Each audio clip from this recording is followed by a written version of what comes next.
മറ്റേ സംഭവം എന്തായി? ഏത് സംഭവം? ഇന്നലെ രാത്രി ഞാൻ പോയിട്ട് എന്റെ മോനെ അതാണ് സംഭവം.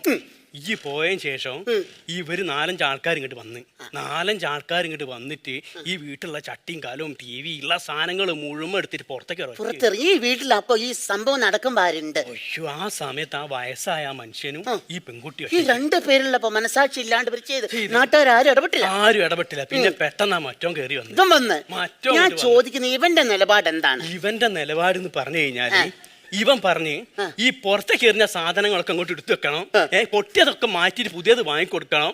അത് ഇനിയിപ്പോ മീൻകറി വിട്ട ചട്ടിയാണെങ്കിലും മാറ്റി കൊടുക്കണം. അത് ന്യായമായിട്ടുള്ള ഒരു കാര്യമാണ് അവൻ സംസാരിച്ചത്. അപ്പൊ ഇത് പറഞ്ഞപ്പോ NF എന്താ സംസാരിച്ചത്? ഒരക്ഷരമുണ്ട്. നിങ്ങൾ എന്ത് പറഞ്ഞുകൊണ്ടിരിക്കുന്നത്? അല്ല, ഞാൻ വിചാരിച്ചു ഇവിടെ അടുത്ത് നടന്ന എന്തോ ഒരു സംഭവം പറയും. നിങ്ങളിത് സിനിമാ കഥ പറഞ്ഞുകൊണ്ടിരിക്കുകയാണ് ആണോ? എത്ര നേരം? ഞാൻ ഒന്നുമില്ലല്ലോ, ഒരു അധ്യാപകനല്ലേ ഞാൻ. അത് മനസ്സിലാക്കണ്ടേ നിങ്ങൾ? അല്ല, നിങ്ങൾക്ക് ഷേവിംഗ് അല്ലേ? ഞാൻ ചെയ്തുതരാം. നിങ്ങൾ